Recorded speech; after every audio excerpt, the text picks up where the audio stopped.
Today is the sixth time Serafina is meeting my parents, but she has stood me up every single time. My parents and I have been waiting at the restaurant for a full 4 hours, and during that time I called her countless times, but no one answered. Just as I was about to make one last call, Serafina's childhood friend Dominic posted a tweet with a location at a suburban hotel. We're going to walk from 18 to 80. The picture showed a woman's snow-white back with a seductive blossom of a red spider lily at her exposed shoulder.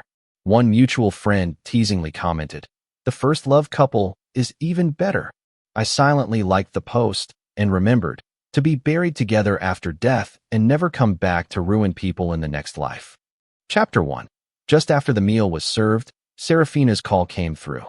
I hung up without hesitation, but the next second she sent me, "Can you stop being so paranoid? I grew up with him. And so what if we'll be together until we're 80? People like you with such a dirty mind are the ones who think everything is dirty. Besides, Dominic had some issues here, and I came to help him. Who knew a sudden downpour would happen? He's not in good health, and I was worried something might happen to him, so I booked a room to wait out the rain." I continued receiving similar messages from her. The one thing she didn't mention was the dinner I had promised to attend with my parents.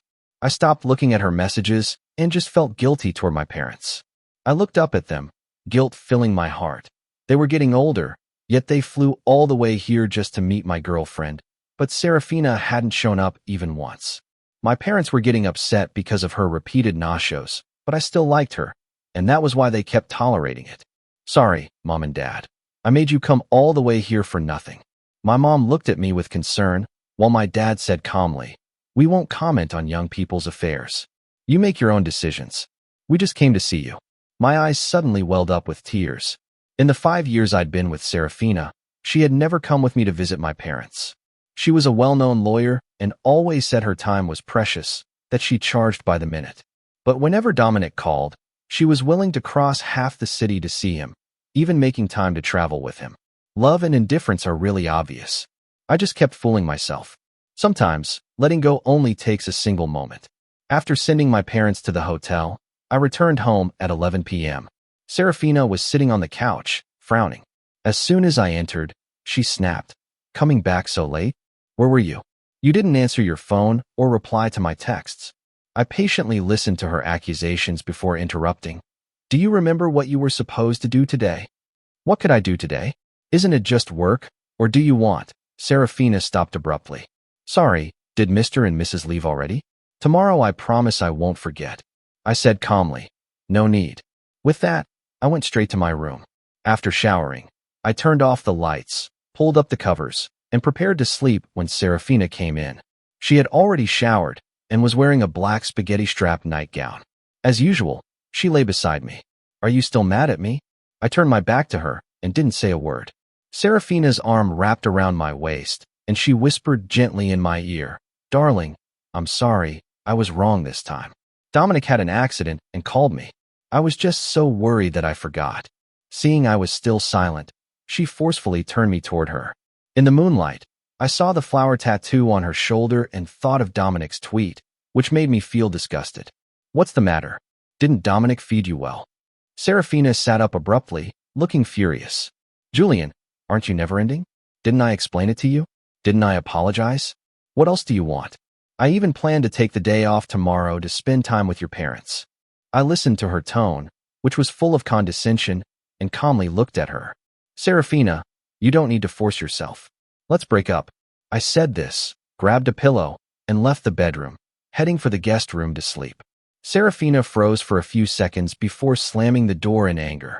The next day, as I was about to ask for leave to take my parents out, I received a message from my mom. "We're heading back now. You focus on your work and come home whenever you can." I was taken aback and immediately called her. "Mom, why are you leaving so soon?" She replied softly, "Your dad's eager to get back and go fishing with your uncle."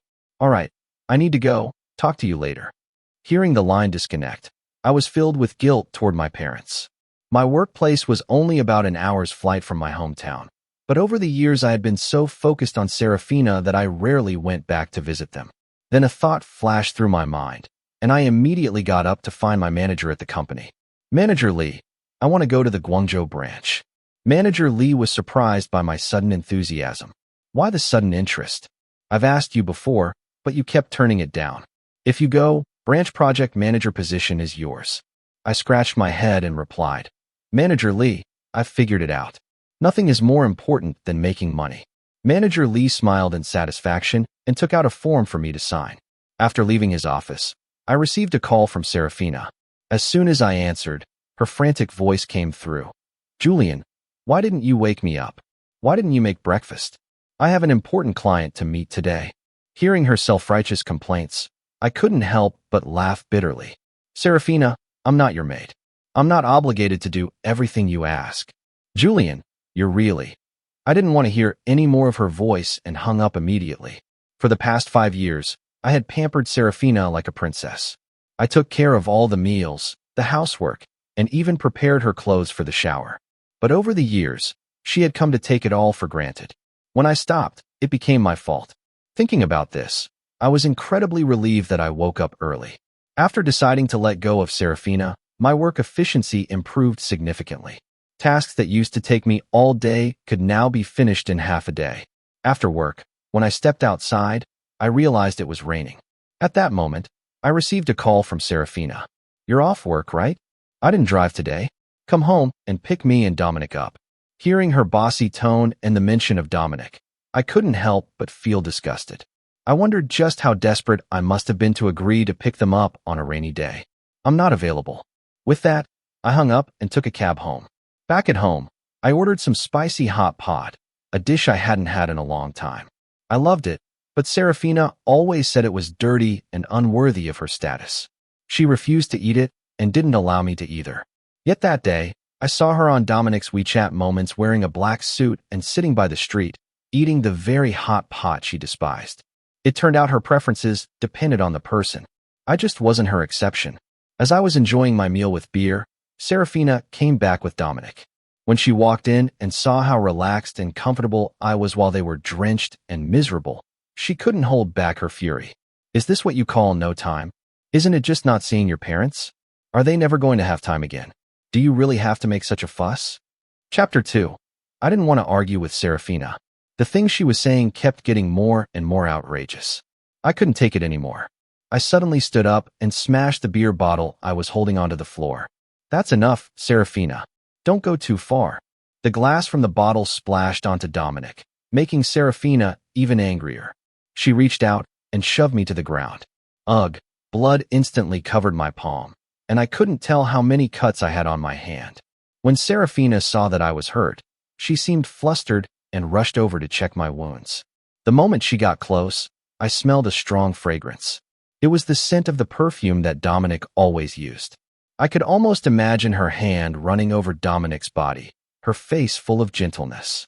Disgusted, I shoved Serafina away, and my gaze landed on the red marks on her neck. Serafina noticed my gaze and nervously tried to cover them with her hand. The company's been full of mosquitoes lately. You know my skin is delicate. Dominic shot me a smug look and chimed in. Yeah, Miss Serafina's skin is so smooth. In this relationship, Dominic received Serafina's real love, and all I got was one betrayal after another. Enough. Stop fussing over these little things. I'll take you to the hospital. She looked at my injured hand with a pained expression, but her actions showed no sign of sympathy. She grabbed my wounded hand and roughly pulled me up from the ground, pretending to be a caring girlfriend, insisting on taking me to the hospital. I shook her off and said calmly, No need. If you keep dragging me like this, I'll die before we even get to the hospital. Serafina then realized she was holding on to my injured hand, but still stubbornly said, Can't you talk like a normal person? Why do you always have to speak sarcastically? I couldn't be bothered to argue with her and was about to put on my shoes to go to the hospital on my own, but Serafina wouldn't let me off so easily. She insisted on taking me, dragging me all the way to the car. When we got there, Dominic had already jumped into the passenger seat and was looking at me provocatively. I get car sick, so I need to sit in the passenger seat. Julian, you don't mind, right? I ignored him and opened the back door, getting in without a word. On the way to the hospital, I looked around the car and noticed a few things that irritated me. The couple photo in front of the passenger seat, the basketball shoes in the back, the men's jacket, and so on. When Serafina and I first started dating, I casually left a figurine in her car, and the next day, she threw it in the trash.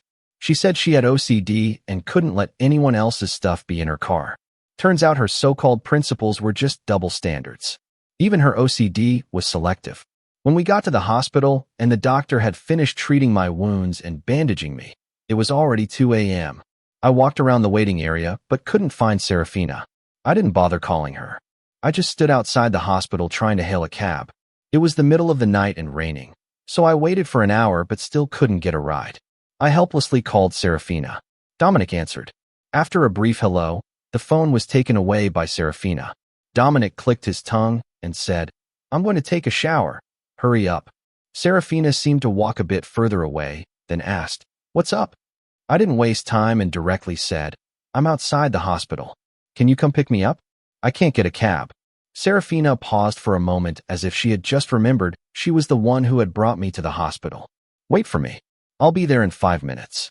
But 5 minutes passed, then 10, then 20, and she still hadn't arrived. I couldn't help but laugh bitterly at myself. I knew I shouldn't have trusted her. I tried hailing a cab again, and maybe fate was finally feeling sorry for me, because I got one in no time. When I got home and sat down, Serafina came in soon after. She walked in and immediately started questioning me. "Why didn't you wait for me? I'm hungry. Make me something to eat. Make more seafood porridge. Dominic wants some. I'll take it to him later. Hey, are you deaf?" I had been awake all night, and with the rain soaking me, I felt dizzy and completely drained of patience. "Are you crazy? We've already broken up, and you're still giving orders?" Serafina stared at me in disbelief. "What did you say? You want to break up with me?" "Yeah, I told you yesterday, didn't you hear me?" Serafina laughed as if she'd heard the funniest joke, tears even forming in her eyes. "Julian, am I hearing this right? You want to break up with me? You'll spend a few days, no, just a few hours, trying to beg me back, right? I hope you can be tough and last 24 hours. I looked at Serafina calmly, not surprised by her reaction. Because of Dominic, I had tried breaking up with Serafina several times before, but after just a few hours, I would shamefully go back to apologize and beg for reconciliation. Serafina didn't say another word. She walked straight into the bedroom and slammed the door. I took out my phone and started looking for short-term rentals near the company. Manager Lee had notified me before work today that the transfer order would be coming tomorrow, but the official move wouldn't happen until the branch office sent out their notice, which would take about a month. I thought it would be quick, but now I realized I'd have to wait a month. While searching for rental places, I thought about what I should pack to leave. Since moving in with Serafina, I had treated this place like home and added many things. There were a lot of things I couldn't take with me. After thinking for a while, I decided to just take my personal belongings. After all, I wouldn't be living in this city anymore, and those things wouldn't matter. I had an appointment with the realtor to view a place in the afternoon, so I went to the guest room to rest. Chapter 3. When I woke up and came out of the guest room, Serafina was staring at me with a look I couldn't understand. I didn't ask her anything. I just glanced at the time and went straight to freshen up. Suddenly, she threw the cup she was holding onto the floor. Hearing the sound, I turned around and looked at the shattered pieces of the cup, then smiled in relief. That cup was the first piece I made when I became obsessed with ceramics. When I gave it to Serafina, she laughed for a long time, saying that it was so ugly it was one of a kind in the world.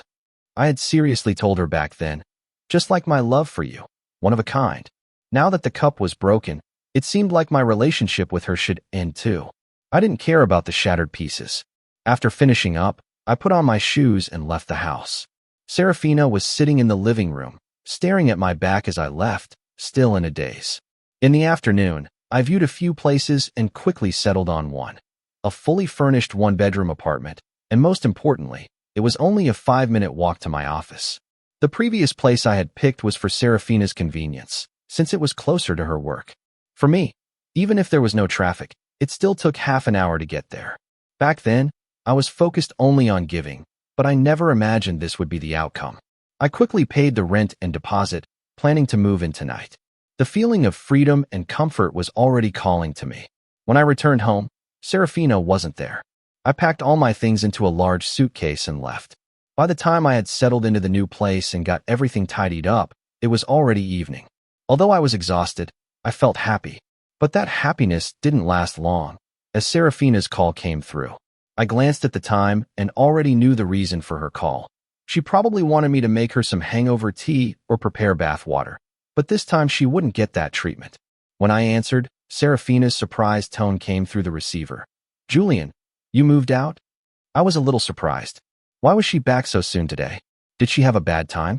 Maybe seeing that I didn't answer, she called my name again, this time with a slight panic in her voice. Perhaps I misheard her. "Yeah, we broke up. Living together isn't working." "Did I agree to break up?" "You come back right now." "Where are you?" "I'll pick you up." "No need, Serafina." "I'm serious this time," I said calmly. Serafina panicked. Fine, Julian, don't regret this." Then she hung up. Regret? The only thing I'd regret is not breaking up sooner. Now I can eat durian whenever I want or stinky tofu, without caring about anyone else's opinions. I don't have to prepare 3 meals a day, and the extra time can be used to improve myself, because I realized I was starting to fall behind my colleagues at work. Since being with Serafina, I had wasted so much time, and now I had to catch up. So I immediately enrolled in an online course. First week after leaving Serafina, I lived freely and fulfilled. Just when I thought it was all over, I received a call from Serafina's friend. "Serafina's drunk. She's yelling for you to come pick her up." I was stunned. "You must have dialed the wrong number. You should call Dominic. If you don't have his number, I can send it to you." Her friend seemed taken aback by my response and was silent for a long while before trying to persuade me. "You've been together for so long. Don't make such a big deal out of it, otherwise you'll regret it later." I yawned and interrupted her. "Is there anything else? If not, I'm hanging up." As soon as I hung up, I heard Serafina yelling from the other room. It suddenly reminded me of when Dominic had just returned from abroad. Serafina used to go out drinking with her friends until the early hours every night, and I couldn't sleep, worrying she might get into trouble. One day I called her to ask if she needed me to pick her up. Serafina scoffed and said, "What are you coming for? Are you going to embarrass me? You can't drink, you can't handle it." After that, I never mentioned picking her up again. I thought about it for a moment, but it seemed so pointless. Without hesitation, I hung up the phone, turned off the lights, and went to sleep. Chapter 4. The next morning when I woke up, my phone had over a dozen missed calls and unread messages, all from Serafina. "Julian, come back tomorrow and we can pretend nothing happened." Who do you think you are? You rejected the chance to come pick me up. Where did you learn this new trick of playing hard to get? You're not even worth a finger of Dominic's. If it wasn't for you and Dominic competing for the same spot to study abroad, I would never have been with you. I froze when I saw that message. The puzzle that had been bothering me for so long was finally solved. In my senior year, Serafina suddenly added me on WeChat and asked if I wanted to be together. Although I didn't quite understand why, I agreed without hesitation. Back then, almost everyone at school knew that I liked her. From falling in love at first sight in my sophomore year to officially getting together in our senior year, many of our classmates said they believed in love again. After getting together with Serafina, she told me she didn't like long-distance relationships. As a love-struck fool, I gave up the opportunity to study abroad, even angering my professor. I swore to my professor that I was going to pursue happiness. Serafina was always lukewarm toward me. At the time, I thought she was so cool. Little did I know I would suffer so much because of that coolness. After graduation, I gave up a job opportunity back home to stay here for Serafina, thinking we would be the perfect example of from school uniforms to wedding gowns, but I was slapped in the face instead. Later on, I asked her many times why she suddenly got together with me. Her answer was always that it was because I was a fool. I thought it was a compliment, but it turned out it was just the truth. I was a fool. I don't regret everything I gave up for Serafina, because I loved her earnestly and passionately. Thinking of this, I smiled bitterly and shook my head. For Dominic, Serafina could really give up everything, even herself. At that moment, my phone rang. It was Serafina. I hesitated for a second, but still answered. A weak voice came through the receiver. "Julian, my stomach hurts. Julian, my stomach hurts. Come back. My stomach hurts. Come give me a massage. I want sweet porridge. If you're not here, no one will make me hangover soup. No one will." Impatiently, I interrupted her. "Serafina, I'm not your nanny. If your stomach hurts, go see a doctor. If you want hangover soup, make it yourself. I'm not that desperate to give you another chance to hurt me after knowing the truth. Let's just end it here. We don't need to stay in touch." I hung up the phone and got out of bed to get ready for work. Almost late. If I was late, I'd lose my full attendance bonus. It turns out there's nothing good that comes from dealing with Serafina, and luckily, I woke up in time. Because I was preparing to transfer to another branch, I spent the whole morning working on handover documents. During lunch break, I finally had a chance to check my phone. After I hung up, Serafina sent me a bunch of messages. I hadn't even looked at them yet when a new one came in. It was a picture of her lunch, followed by, "The rice is so hard, not as good as when you made it." I didn't reply. I swiped up and there it was. "I'm sorry." I was a little surprised. Serafina was a very proud person. She rarely thought she was wrong. Even if she was wrong, she would always shift the blame onto me. After going through her repeated manipulation, there was a time when I lost myself, thinking I couldn't do anything right, and I was lucky that Serafina didn't mind. It wasn't until my mom noticed something was wrong, flew over from home, and comforted me that I finally broke free from the cycle. I had barely crawled out of the quagmire that was Serafina. How could I possibly fall in the same place again? At the end of the day, I unexpectedly saw Serafina standing outside the company entrance. I hesitated for a moment, then decided to pretend I didn't see her and walked around her to go buy groceries for the day. Serafina called my name and chased after me. "Julian, I'm here to take you home." Feeling the eyes of my colleagues on us, I had to stop. "Julian, what do you want?" "We've broken up." She looked hurt. "Julian, I don't agree to break up. Come back with me." I looked at her in confusion and asked, "I can't even be a threat to Dominic anymore. What are you doing? What's left for you to gain from me?" Serafina's face instantly turned pale. "No, Julian, that was just the nonsense I said when I was drunk. Even though I got together with you because of Dominic, after spending time with you, I realized I've already fallen for you. Really, Julian, I can't." Before she could finish, Dominic's ringtone sounded. She hesitated for a few seconds before finally answering the call. The moment Serafina picked up the phone, I immediately turned and left. No matter the time or place, Dominic would always be her priority. I should have understood this long ago. Chapter 5. In the following days, Serafina didn't appear in front of me again. After I completed my work handover, I decided to take some time off and go on a trip. After thinking for a while, I chose to go to the place I had originally planned to travel to with Serafina after graduation, Beijing. At the time, I had done a lot of research, booked flights and hotels, but the night before we were supposed to leave, Serafina told me her friend had an emergency and she had to fly abroad. That plan was shelved until now. After I found a place to stay in Beijing, I visited many places. On the first day, I woke up early to watch the flag-raising ceremony and had some doji, fermented mung bean juice. I have to say, I really couldn't drink it. I also visited the snow-covered Forbidden City, the Great Wall in winter, the historic Summer Palace, and the Shikahai area at dusk. On the last day of my trip, I organized all the photos and posted a tweet. I said a proper goodbye to my youth. After returning to Shanghai, I began packing up my things and preparing to leave. At that moment, the doorbell rang. When I opened the door, I found it was Serafina. She looked much more haggard than before. Her makeup and hair were less polished, and she wasn't even wearing lipstick. I looked at her in confusion. "What do you want?" Serafina stubbornly said, "Julian, I'm here to take you home." I rolled my eyes at her. "If there's nothing else, you can leave."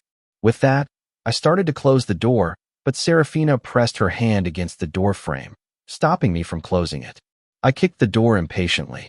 "What exactly do you want?" "Julian, I know I was wrong. Give me another chance. I love you. I'll make it up to you. If you don't like Dominic, I can keep my distance from him. Is that okay?"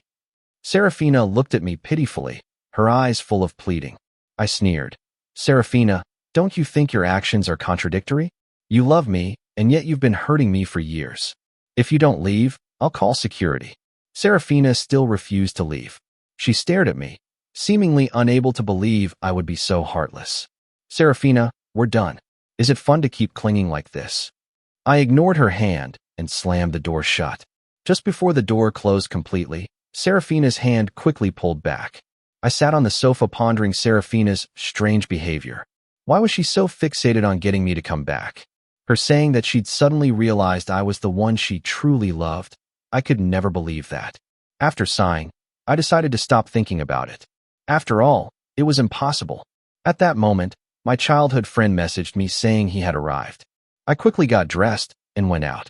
The day after I returned from Beijing, my childhood friend Leo called and asked me what my tweet meant. I told him everything, and he immediately said he'd come to Shanghai to have dinner and drinks with me. I didn't expect him to come that day. We chose a popular hot pot restaurant together. After having a few drinks, I went to the restroom. On my way back, I heard a voice that was incredibly familiar.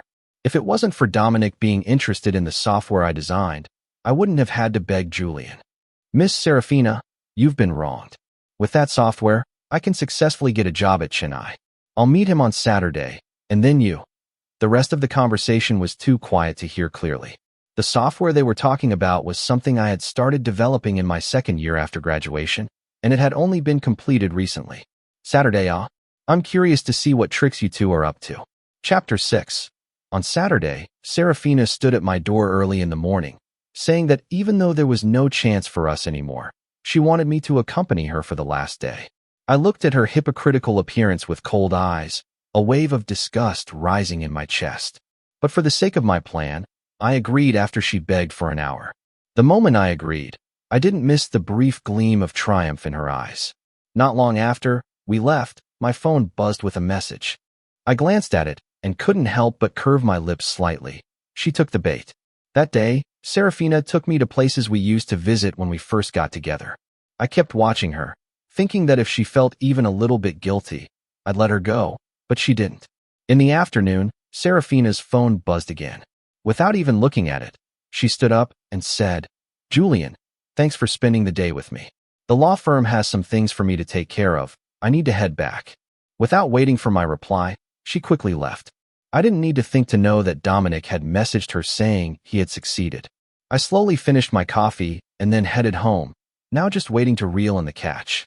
2 days later, a new software was released, and its designer, Dominic, was hailed as a genius. Dominic quickly used this new title to land a job as the development department manager at Xing. I watched his interview video on social media and sneered coldly. "Dominic, you've had your laugh. Now the show's about to begin." I didn't warn him about the software. Instead, I went straight to court and filed a lawsuit, registering a personal account to send out a legal notice. Since it was a new account with few followers, I quickly bought traffic. Soon, the so-called genius designer was embroiled in a plagiarism scandal. People began talking. Some doubted my claims and questioned me.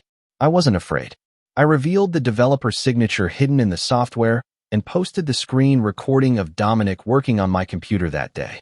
Because I had been active on various software development forums, many designers in the industry knew my alias.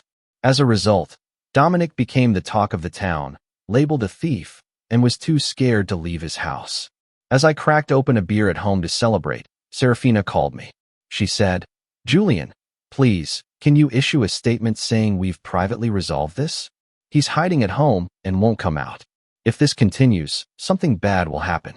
I sneered. A rat in the gutter shouldn't show its face. "Didn't you think about this outcome when you conspired to steal from me?" Serafina fell silent for a few seconds. "You know about this? Then why did you cooperate with me, and now you won't let go? What do you think it'll do for you? If something happens when you too stole my software, did you think about the consequences it would have on me? Stealing your software was my mistake. Tell me what compensation you want. I'll agree to it." When she said this, I let out a sigh of relief. Thankfully, I had been far-sighted and had already pressed record when she called. Everything she said was recorded. I didn't say anything more and hung up the phone. Realizing I wouldn't let Dominic off, Serafina started buying traffic and hired trolls to manipulate the narrative online. She desperately tried to clear his name, but a thief is still a thief. No matter how much they try to cover it up, the truth remains, and the facts can't be changed. As netizens dug deeper, Dominic's social media accounts were exposed. He had previously shared a lot about his relationship with Serafina, including intimate photos they took at hotels and at home. The earliest posts dated back to when Dominic was studying abroad. He had a considerable following, many of whom were fans of their relationship. Now, due to this incident, all the comments on his posts had completely changed. Seeing things spiral out of control, Serafina began to turn the blame on me, accusing me of being the third party in their relationship. At this point, I fought back, posting a timeline of our relationship, along with the drunken message she had sent me and the recording of her last phone call. In an instant, not only did Dominic's reputation take a hit, but Serafina was also dragged down. She was branded as a scumbag, her work as a lawyer was suspended, and even her previous cases were being scrutinized. As this investigation unfolded, a shocking discovery came to light. On the day Serafina and I had met our parents for the 6th time, Dominic had been pushed down a flight of stairs. Serafina was the acting lawyer for the case. Since there were no cameras nearby and no substantial evidence, she used her years of experience to sue the victim for 150,000 yuan in damages. However, during this incident, someone released a video captured by a passerby near the crime scene. It showed that Dominic had tried to push the victim down the stairs during an argument, but he lost his balance and fell instead. Serafina was dragged into a storm of online harassment, and her lawyer's license was revoked. Chapter 7. After this battle, I packed my things and moved to Guangzhou for work, returning to the embrace of my family, and also blocked all contact with Serafina. A week later, I received a strange phone call. "Julian, where have you gone? I went to your place, and the landlord said you moved out." "Julian, I know I was wrong. Please forgive me. I was deceived by Dominic, and that's why I did all of this." Serafina's voice was filled with regret and sorrow. "You have the wrong number," I replied. With that, I hung up the phone and set it to reject any unknown calls. I wasn't giving Serafina any more chances to disgust me. Since transferring to the branch office, I often worked late into the night. One night after work, it was already past midnight. I was walking home alone when suddenly a small car sped toward me, aiming straight at me. In that moment of life and death, I froze, too scared to move. Just as the car was about to hit me, someone grabbed me from behind and yanked me out of the way. The car didn't slow down and quickly disappeared into the darkness. The person who saved me acted as a witness and accompanied me to the police station to file a report and give a statement. After my parents found out, they started driving me to and from work every day. In less than a week, the driver was caught. It was Dominic. He hated me for ruining his future, for making him a pariah in the streets, and for facing charges of stealing others' work and extortion. As for Serafina, I had no idea what was wrong with her, but every day she tried to find me, saying she loved only me and didn't care about Dominic at all. After losing everything, Dominic became mentally unstable and wanted to drag me down with him. Hearing this, I couldn't help but feel a little rueful. Greed harms people, but their problems had nothing to do with me anymore. 6 months later, my mom tricked me into going on a blind date. When I arrived, I discovered it was the girl who had saved me that day, Rebecca. It turned out she was the girlfriend of one of my mom's friends, and she was a Taekwondo instructor. Rebecca was an outgoing girl, and I felt very comfortable being around her. On our second meeting, she asked me, "Julian, can I be your girlfriend?" I fled in a panic, and she chased me relentlessly. A year later, Rebecca officially visited my parents as my girlfriend. She stood downstairs in front of my house, asking for the 10th time if she had brought all the gifts and fruits, wondering if she was dressed appropriately. I smiled and said, "With you having saved my life before, even if you didn't bring anything to my house, my parents would still like you." To my surprise, she looked at me seriously and said, "Julian, that's a different matter. You can't take meeting parents casually." Hearing this, I smiled contentedly. My happiness had finally arrived.